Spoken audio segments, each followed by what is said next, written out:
How's it going, everybody? Um, I've been wanting to experiment with podcasting a little bit for a long while, and I'm getting ready to go on a trip down to Mississippi. I'm in a horse trainer challenge, and it's time to go back down and compete with Tesoro. I've been grinding really hard, and I needed a day of decompression, and the weather outside isn't very good. So I figure let's try this podcast thing. No pressure. Just do something new on a decompression day. But anyway, um, this intro's a little long. Like I said, I don't really know what I'm doing when it comes to this stuff, but we're gonna give it a go anyway. And the topic I chose is body language. And I see it a lot and I talk about it a lot and I teach it a lot. And the emphasis in body language in the two areas to me is there are the mechanics of body language, and then there's like more or less the grammar. The mechanics of body language is much easier to understand because you're looking at your horse or your obstacles or whatever you're working with. You're looking at them with your eyes. So the mechanics are a little bit easier because you hone in on the horse. If I need my horse to change directions in the round pen, I need to step in front of it. If I need to speed him up, I need to step a little bit behind. If I need to move his shoulder over, I need to step towards his shoulder. That's all the mechanics. And it's really kind of easy to kind of start to understand, and you can get pretty good at it by just using the mechanics. However, like me, when I was in high school, I had a heck of a time passing the writing proficiency test. And that's because I like to, at the time, I didn't use punctuation very well. I liked run on sentences. I love the word and. And so it was really hard for me to pass that proficiency test. I understood how to spell words. I understood nouns and pronouns and verbs and what have you. I understood the mechanics, but I had a hard time applying the grammar. So I still work on that today, actually, and I think I'm getting a little bit better. So I look at it with the horses, it's very much so the same way. I like to talk about having a conversation with your horse and continually having a conversation with your horse. If you have an engaging conversation with your horse, they're going to be focused on you. Just like if you're watching me and I'm engaging you, your focus is on me. That's how I've understood it, and that's how I've kind of worked with all my horses throughout the years, and I've just gotten better and better with the grammar of my communication. So where does the grammar come in? Well, the grammar comes in to me is, obviously our punctuation, our period, our run-on sentences, our exclamation points, our question marks. That's all part of a grammar in putting and building our sentences together, right? So you need to find a way, and this is what I did. I found a way that I kept the conversation going in even flow. So if I had a horse that was really difficult and not listening to me and avoiding me, maybe even aggressive or fearful or any of those deals, I found a way to communicate with that particular horse, and they're all individual. There's not one way that's going to work on all the horses. The mechanics of it will almost work every time, but the grammar is going to change. So I would find a way for my quote unquote grammar to talk to each individual horse at their level with my body language.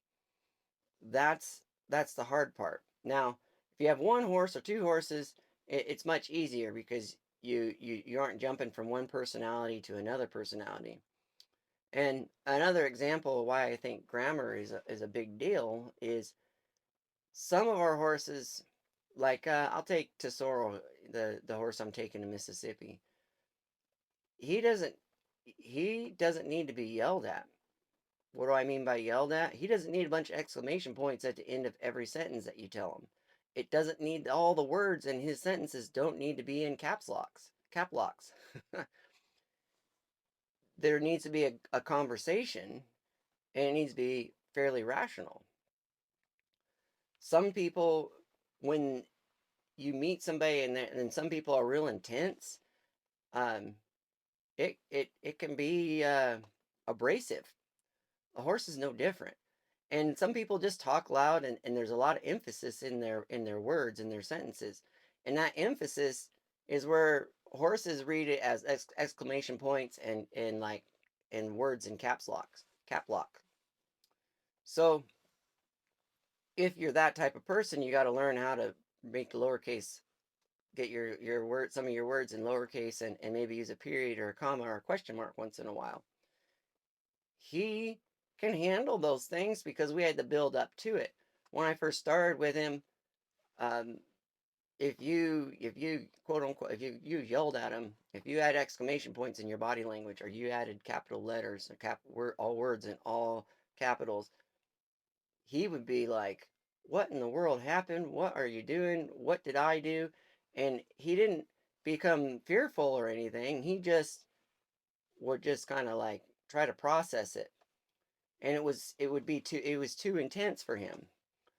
Um, Me personally, I've been doing this a long time with so many different breeds of horses and so many different temperaments. You know, I tested him. I started on these different levels and just kind of played with it to see how I was going to best communicate with him. What kind of grammar did I need to use with him?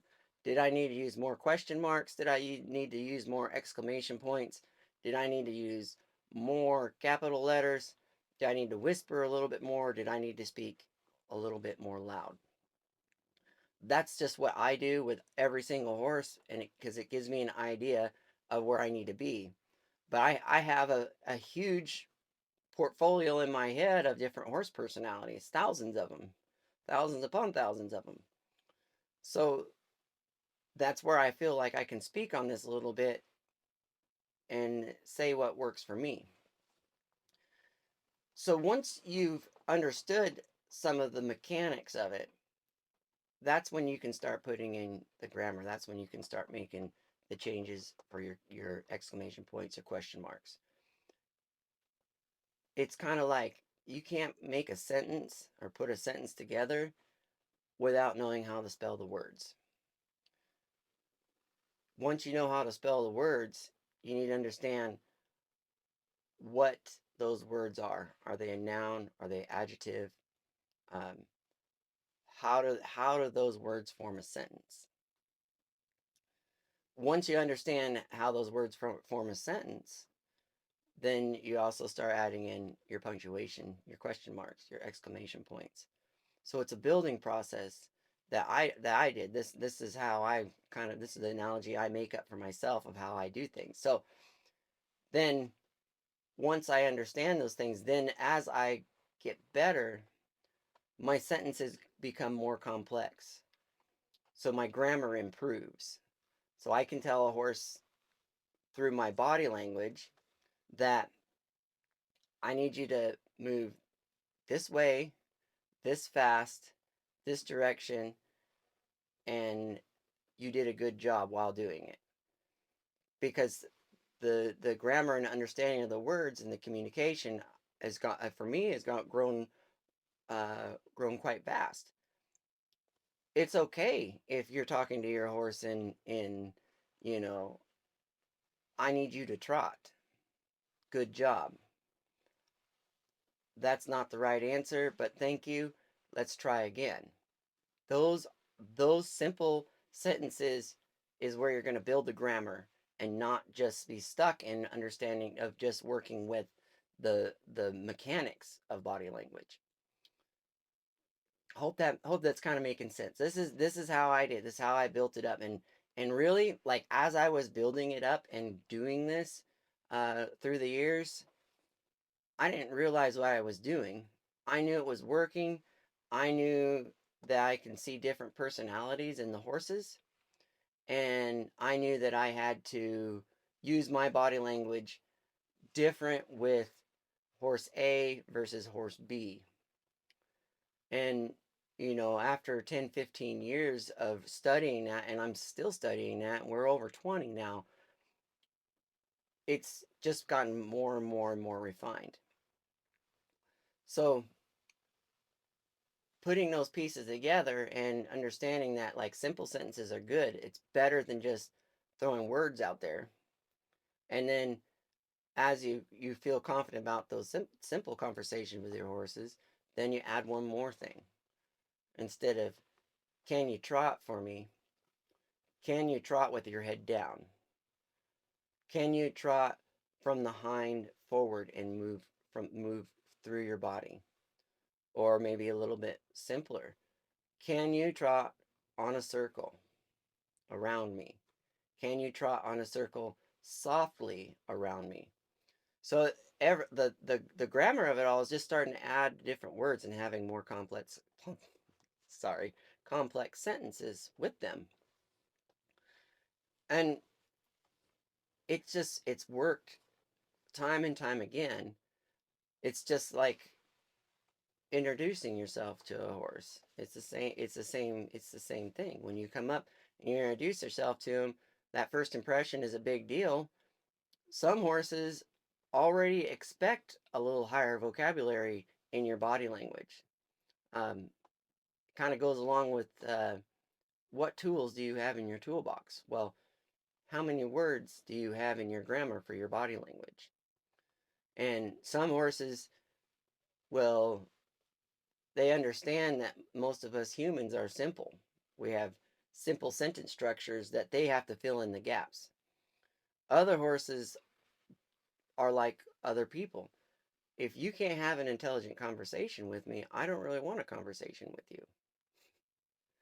I mean, you take it however you want to slice it, but in actuality, that's a very valid point, and I've ran into all those horses. Some horses, they don't care what you say to them. You say, "See spot, run," and they say, "Well, I can run," and they're happy. Other horses are like, "Why would I run? How do you want me to run? How, like, in what frame do you want me to run? How far?" They're just a little more, they require a little bit more technicality in it. And you can build yourself there. You can get there. You just have to realize that there's a difference between actual just the mechanics and the grammar. On another note with that, so the on the grammar side is like not getting stuck in a habit. Some of us, and some of us, we are just naturally louder people. And when we're just a naturally more loud person, we have a habit of those capital letters and those words in all caps and exclamation points. And when we realize that we have the habit, then we have to start working on breaking it. And you can be a loud, intense, and intense person and work very quietly and very well with a horse.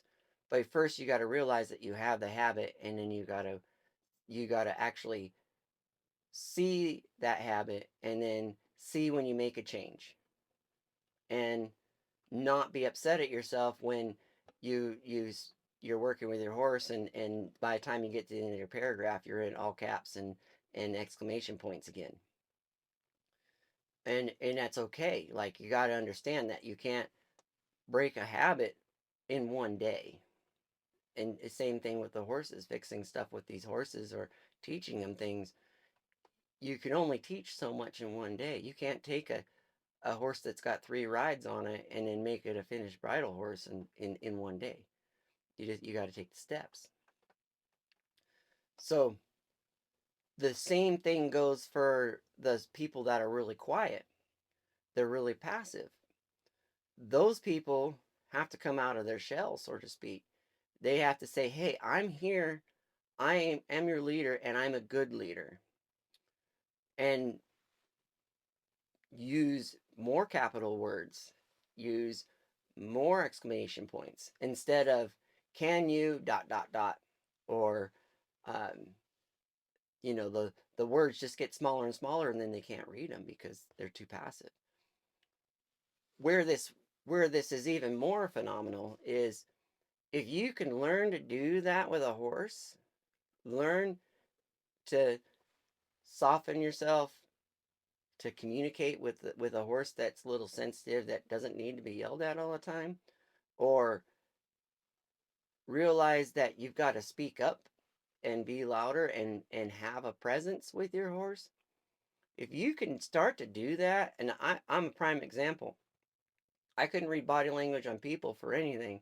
um, I would go from pretty much passive and just let things kind of go to standing my ground and like really ruffling feathers and be like, nope, we're not doing it this way. I didn't have anything in between. Horses gave me that. And it's I think that was something that with the body language and grammar of body language and working with people, or people working with horses, you can get all those pieces in between. So practicing it is key. I know now for me, I'm passive on a lot of things. I pick my battles. But if I need to subtly stand up for myself, I can do that too without creating like a big fight or creating a big battle. Um, I don't yell when I get in an argument with anybody. Um, I can stay pretty much 9 times out of 10 super level headed. And it's all because I learned to use my grammar of my body language with the horses. They taught me when to get bigger and when to relax and calm down. So it has way more benefits than just with our horses. Um, we kind of went over too soft and too loud. The next area of that grammar that I want to touch on, and they're the main three areas, and there's a lot of little pieces in between, is questioning. In that grammar of using a question mark and that presence of what your body language is doing is it's really similar to um, offering your horse something, like maybe offering it to go over a tarp. If you ask them if they can, even if they can't, and they answer the wrong question, or answer the question wrong, excuse me,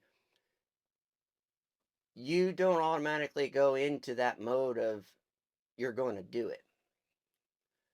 That being said, you say, good job, that's not what I'm looking for, that's the wrong answer, we'll work on that later. You're able to ask that question again. So that keeps yourself a little more even keel with them. Now if something goes south and you got to say, hey, that's unacceptable, you can. Then the horse sees a difference. The horse says, well, he was just asking me questions, and then he got mad at me. What did I do? What did I change? Maybe he kicked at you because he didn't want to go over the tarp. That's a moment where you gotta say, hey, that's not only the wrong answer, that's not acceptable because that's not safe for me. That way, as you're asking that question, every time they say, well, I don't know, maybe this, maybe that, and they get a little bit closer, and then they will go up to the tarp and stop, and you're like, bingo. That's the first word of your answer to go out going over the tarp. That's the first part. So you say, yes, you did it. Enabling yourself to do that, for me, myself, enabling myself to do that made it so if if if there's a pendulum here and this is too soft and this is uh, yelling and screaming and angry, asking a question, I'm neutral. So if if they start to try, I can go a little bit softer.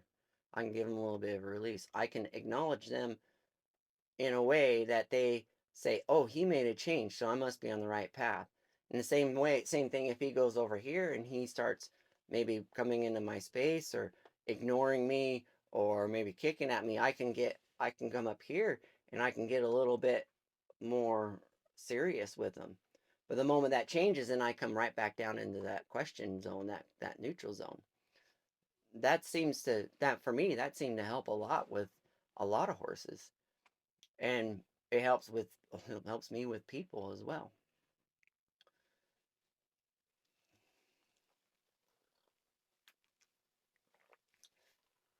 Now, I don't know if this is the perfect analogy of what body language is, but it's kind of funny because the more years that I work with horses and ride with horses and teach, the more the more philosophical, I pronounce that word a little bit wonky, but anyway, and the more talking in riddles I feel like I'm doing.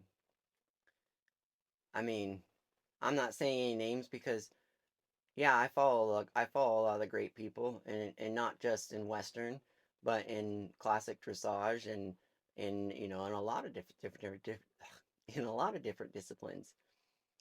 And I'm not going to name any names, but the ones that are really good, they get to a point where they're speaking in riddles.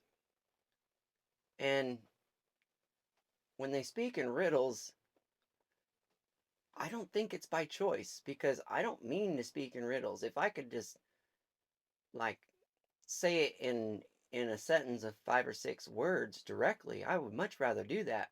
But the problem is there aren't words for it. So you have to use 2 or 3 words for one word, and then it becomes, it becomes a little, just a little bit of a riddle.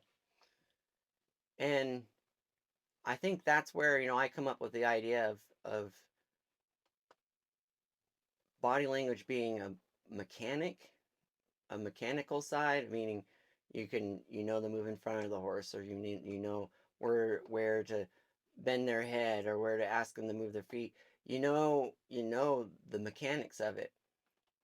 But then there's this other side that's a grammar. And I want to say grammar is probably related to feel and timing. Um, I don't know if it's just another way of saying it or not, but to me, grammar feels like it's a little bit of a feel and timing thing. And the same, that's another area is, learning feel and timing is something you have to practice. Nobody can just say this is feel and this is timing because it's not only an individual thing, it's an individual horse, an individual team. So you have to continually search for it yourself. And if you're lucky, you'll have a mentor or somebody that has good feel and timing, and you'll ride their horse and you'll feel the difference of a horse with good feel and timing versus one that is bad. And it gives you an idea, it gives you some parameters. And I think that's the hardest thing to teach and understand about feel and timing is what are the parameters. And now I'm getting a little bit off topic. So anyway, I appreciate your guys' time.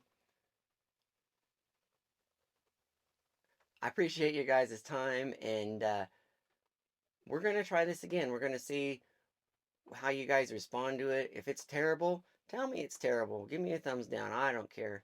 If it's good, let me know. If there's areas that I can improve on, let me know there too. Um, if it's good enough that you think it's worth coming back for another one on another topic, go ahead and subscribe and give me a comment. Give me a comment. Give me a comment on the topic that you want me to talk about. And I think that's it. You guys, enjoy your day, enjoy your ride, enjoy your horses, and enjoy your lives.